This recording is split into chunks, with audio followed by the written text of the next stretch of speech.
Bonjour et bienvenue dans la météo du Bitcoin, j'espère que vous allez bien. Volontairement mis en unité de temps relativement supérieure actuellement pour essayer d'avoir un visuel sur ce qui se passe et où on en est. Malheureusement, j'ai le regret de vous annoncer qu'on est au pire endroit pour prendre la moindre décision en fait. Pourquoi ? Vous voyez ici ce volume profile que j'ai volontairement mis de manière relativement large. On a ici la distribution, là, ici, comme ça. Et on est globalement au point de contrôle du point de contrôle. Donc on est au centre d'un giga range, hein, qui va être la partie ici, dans un giga range, voilà, qui est beaucoup plus petit, c'est ici. Bon. Pour nous en remettre à simplement ce qu'on voit là, là on a des extrêmes qui sont quand même particulièrement bien définis et généralement dans un range on veut agir dans les extrêmes. En plein milieu c'est un petit peu casse-gueule parce que ça peut aller relativement n'importe où. D'accord. Maintenant il faut pas non plus être trop pessimiste. La bonne nouvelle, c'est que court terme, le gros point de contrôle il est en dessous, donc qui fait office de support. Mais ça reste quand même pas un bon endroit pour acheter du Bitcoin. Pourquoi ? Parce que c'est le point où on va injecter de la volatilité et ça peut osciller là-dedans très longtemps. Et du coup là j'ai pas vraiment de visuel. Autant pour moi le trade me paraissait clair par ici, là, quand cette partie-là me paraissait relativement claire. À partir du moment où on arrive ici, bah, ça peut être les deux directions. Et du coup, j'ai pas forcément d'avantage probable. Ascendant bullish, mais jusqu'où, hein, je vous rappelle que j'ai quand même, si on regarde en weekly, on a quand même des réserves. La réserve, c'est le fait que 49 000, 50 000 puisse être une résistance. Pour vous faire allez, le cas le plus bearish possible, si on regarde ces multiples high là comme ça, et ben en fait on peut arriver à ici ou ici résistance, un petit peu comme c'est arrivé là. Donc plaque et non. Donc c'est pas garanti que ça se passe comme ça. Simplement pour vous dire qu'il y a quelqu'un qui travaille ce niveau et qui est vendeur sur ce niveau. Actuellement, j'ai un ascendant plutôt bullish.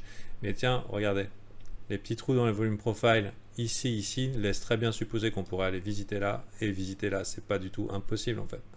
C'est même très réaliste les deux cas. Donc, est-ce que c'est vraiment le trade où il faut absolument en découdre, il faut prendre une décision incroyable, avoir un biais unilatéral, etc. Pour moi, non.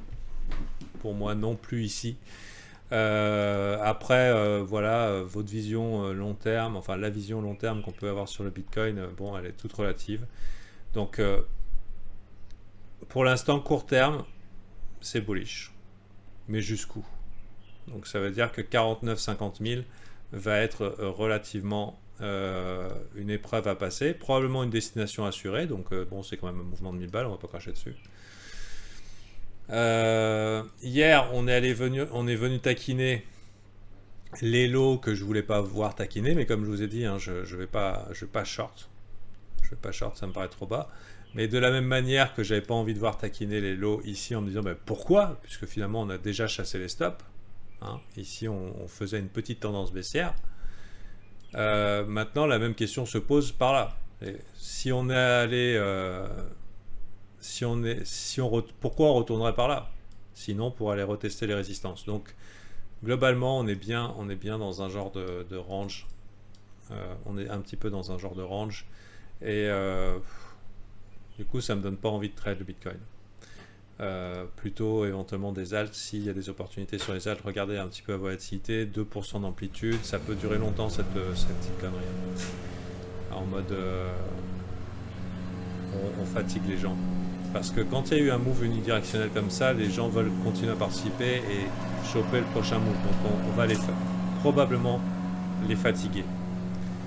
Alors, Si on est haussier, la bonne nouvelle c'est qu'ici c'est vraiment descendu très vite. Donc de la même manière ça peut remonter très vite. Donc c'est un play éventuellement à jouer. Si vous êtes bullish, si vous êtes haussier, vous voyez le point de contrôle ici là. Aujourd'hui j'utilise le point de contrôle pour avoir une idée de distribution de volume, qu'est-ce qui est support, qu'est-ce qui est résistance.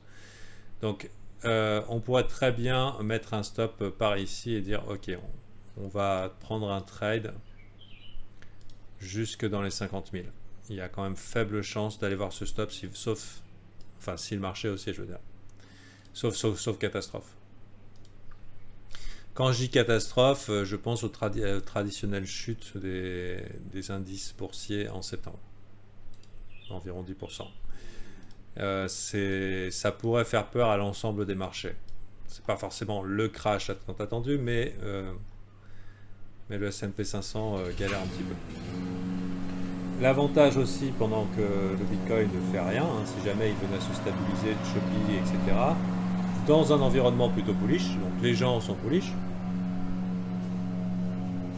haussier, le Bitcoin va nulle part, bah, c'est peut-être l'opportunité pour certains plays sur des altes qui ont bien nettoyé récemment.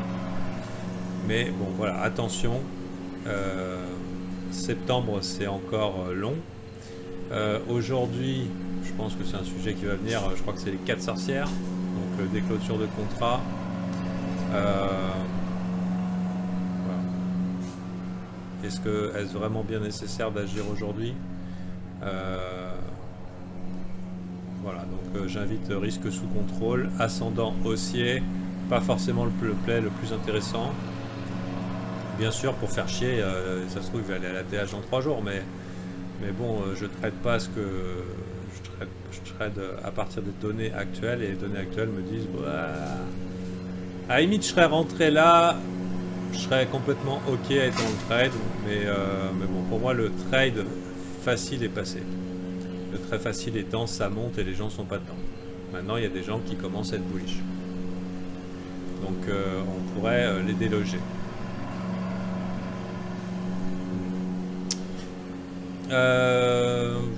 Voilou, qu'est-ce que... Ah oui, il y a un autre cas où je suis ok d'intervenir dans ce marché, même sur le tard. C'est Ishimoku.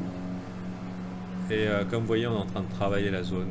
Donc si jamais on venait à s'installer ici, par exemple, au-dessus des 48 000 pendant les quelques jours à venir, donc ça voudrait dire 22 septembre, 24 septembre, et ici faire un twist du nuage, 12 heures, personnellement, j'aime beaucoup. D'accord. Mais tant qu'on n'y est pas, ça peut faire beaucoup de choses entre les deux, ça peut faire des loopings. Donc voilà. On se retrouve lundi. Le week-end, des fois plus de volatilité. Donc s'il y a plus de volatilité, il peut se passer des choses intéressantes. Mais en même temps, c'est parfois le moment de se faire découper. J'imagine maintenant. En même temps, il faut que je me mette à la place de ceux qui n'ont pas pris ce move-là. Parce que personnellement, pour avoir pris ce move-là et pris profit ici, ça fait sens pour moi de m'arrêter. Parce que c'est une target acceptable. Mais il faut se mettre à la place de ceux qui ne l'ont pas pris et du coup qui voudraient que ça redescende. Et que ça ne descend pas pour eux. Voire même pire, ceux qui ont vendu ici. Donc avantage psychologique haussier. Avantage psychologique haussier. Voilà. Avec probablement de fortes résistances entre 49 000 et 50 000. Voilà pour la météo du Bitcoin. Je vous souhaite un bon week-end.